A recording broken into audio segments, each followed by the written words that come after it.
Tivemos uma versão brasileira de Gandalf.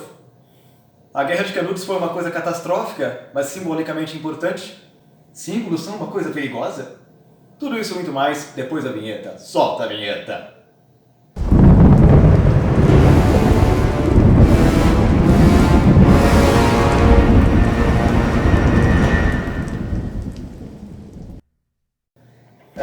Cambada, vamos começar falando um pouquinho aqui sobre símbolos, que hoje o negócio vai ser brabo. Mas antes, não se tornou morador do castelo ainda? Quem é morador do castelo, deixa um like. Quem não mora aqui ainda, gente, por favor, já passou da hora de se inscrever, né? Entra logo nesse castelo. Abram-se os portões e venham todos para a nossa residência. Ai, fantabuloso. Cambada, vamos começar com a nossa pancadaria aqui. Recentemente estou vendo situações que me preocupam. No sentido de que estou vendo muita gente aí apelando com algumas ideologias, estou vendo muita gente brigando por causa de outras pessoas, estou vendo muitos acirramentos aqui. E lendo assim Euclides da Cunha, lendo os sertões, algumas figuras aí me chamaram a atenção e eu quero trabalhar um pouquinho essa bagaça aqui hoje. Cambada, vamos falar dos sertões, mais particularmente vamos falar sobre alguns símbolos históricos que eu vejo na literatura, que eu vi nos sertões e que eles vão servir assim de base, né, para a gente poder começar essa nossa reflexão de hoje, essa nossa conversa de bar literária aqui, esse nosso café literário. Mas vamos lá começar com a nossa pancadaria, né? O que acontece aqui? O ponto importante é, nós temos tipo um arquétipo, né? Tipo uma imagem do sábio. Né? Eu paro para você e falo aqui, nossa, toma 10 segundos para pensar, como é que você imagina um homem sábio? Vamos lá. Pensou? Muito provavelmente vocês pensaram num homem com barba longa, né, com aquela toga, aquela imagem que a gente tem do filósofo. Uma imagem que ela foi incorporada até por alguns conquistadores, né, os romanos posteriormente, para poder representar a imagem de Deus, que nada mais é que uma retomada assim, da estátua de Zeus, lá da antiguidade. Então nós temos, né, lembrando sempre daquele conceito que eu falo, intertextualidade. Sempre existe uma retomada de elementos que foram utilizados em algum outro momento. Símbolos, meus caros, são uma coisa muito importante. Essa bagaça não é muito longe. Então, o ponto principal aqui é, quem nunca viu, por exemplo, Gandalf com aquela barba longa, aquela toga enorme azul que ele vai usar? Quem nunca parou para prestar atenção assim em Gandalf? Né? Bom, no começo ele é cinza, depois fica branco, muda de cor, parece um camaleão. Mas enfim, Gandalf muda de cor, né, depois que ele passa por toda uma provação, que ele se torna assim, ele ressuscita. Mas de uma forma ou de outra, ele tem aquela barba branca e longa. A mesma coisa vale para Saruman. A mesma coisa vale para alguns filósofos históricos que nós vemos aí, ou pelo menos as representações que temos deles, assim, com estátuas. Sempre um homem com aquela puta daquela barba enorme, né, quase do tamanho da minha. Dumbledore. Ai. Dumbledore, né, a gente não pode esquecer de falar, né, a Super Camera Woman deu uma boa lembrada aqui, né. Dumbledore que fazia aquelas magiquinhas lá, né. É uma coisa impressionante. É um homem muito sábio nesses livros, piadinhas à parte. Mas agora, quando eu chego lá para as páginas 200 e lá vai pedrada, desse livro do Euclides da Cunha, Os Sertões, eu me deparo com a figura do Antônio Conselheiro, né? O Antônio Conselheiro, para quem não sabe, ele foi o meio que chefe religioso, líder religioso, mas também administrador, político, não sei como enquadrar essa figura de tamanho importância lá nos sertões do Nordeste. Ele é um homem assim que nasceu em 1830, naquele tempo era muito complicado, o sertão passava por secas muito complicadas já naquele período. Então, ele nasce, cresce em família pobre, acaba não tendo muitas condições, começa até a estudar para poder se tornar padre, que era a vontade dos pais dele, mas porque só quem se tornava religioso, nascendo de família pobre, se tornava padre, conseguia ascender socialmente. Não deu muito certo, porque ele fica órfão de mãe, e posteriormente o pai também morre, ele apanhava na madrasta, sabe, sofria algumas coisas muito complicadas. A empresa dos pais acabou falindo, né, o negócio dos pais faliu, ele não conseguiu pagar as contas, teve que se virar nos 30 para poder pagar a coisa toda. Não deu certo. Lá em 1857 ele se casa com a Brasilina. Brasilina, tem nome de carro. Me desculpa se você chama Brasilina, entendeu? É que tem nome de carro, cara. Brasília, Brasilina. Que engraçado. Um nome belo, mas se casa com essa moça Leva uma boa de uma gargalhada, né? Né, como é que fala aquela música sertaneja, né? Ele tava com um chifre... Não, um modão de viola de arrastar chifre no asfalto. Foi bem o que aconteceu lá, né? Ele tava vivendo esse momento, com um cara arrastando lá na terra, porque levou aquela galhada de um sargento da polícia, né? Vai fazer o quê?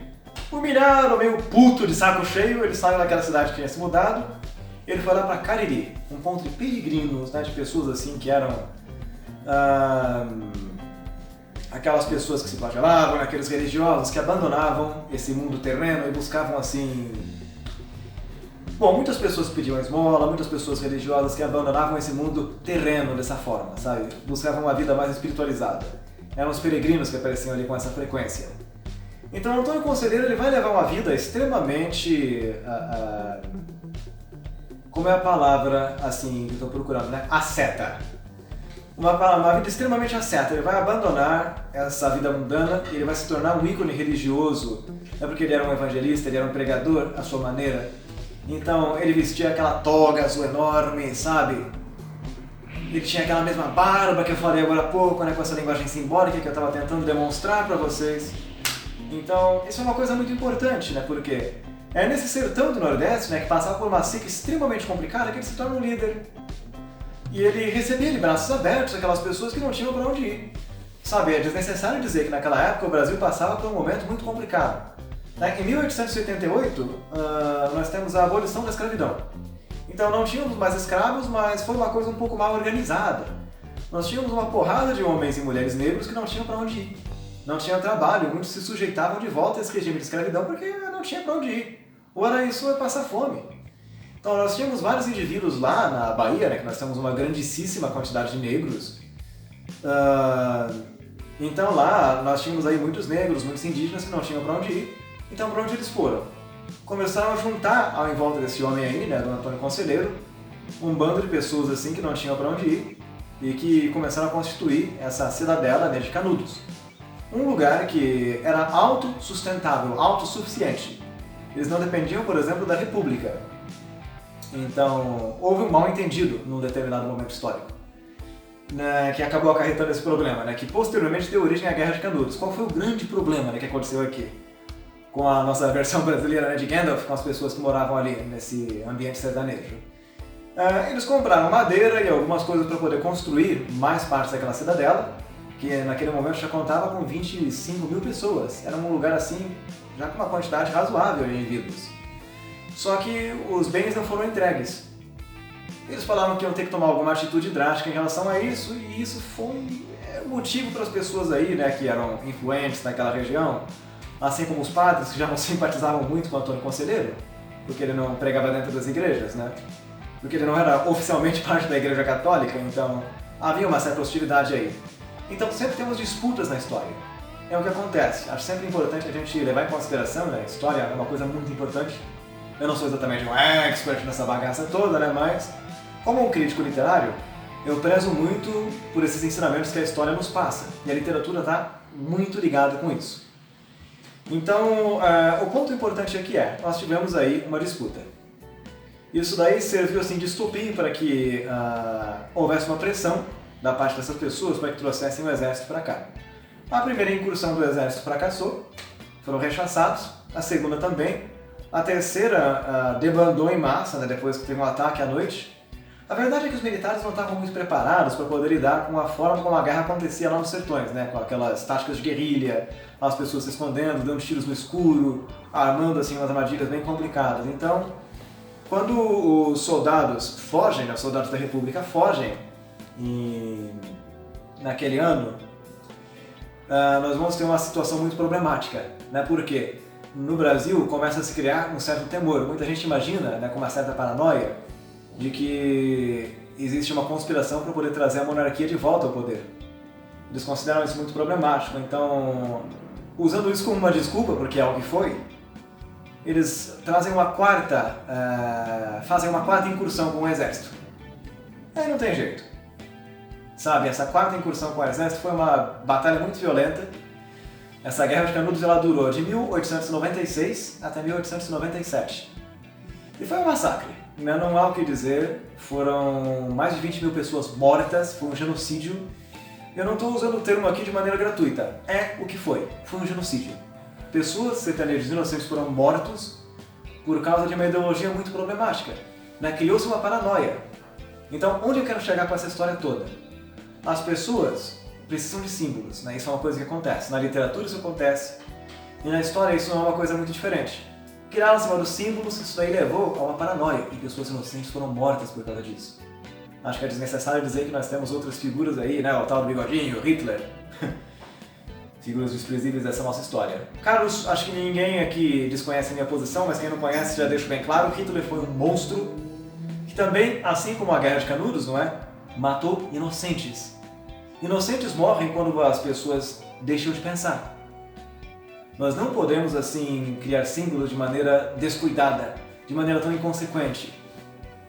Isso daí cria acirramentos e a gente passa aí a viver uma torcida de futebol e não um pensamento crítico.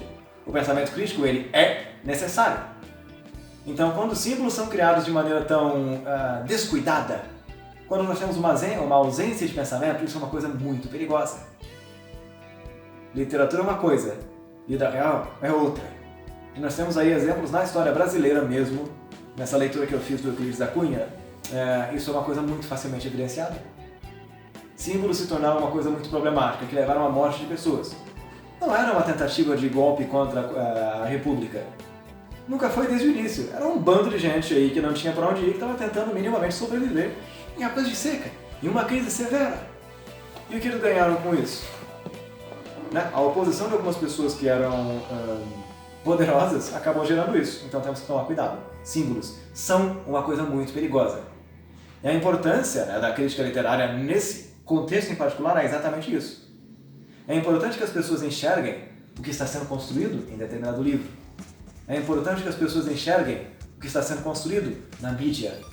É importante que as pessoas enxerguem de falso, por exemplo, aquela mensagem dentro do WhatsApp, daquelas figuras que vão sendo construídas. Existe uma manipulação que acontece aqui.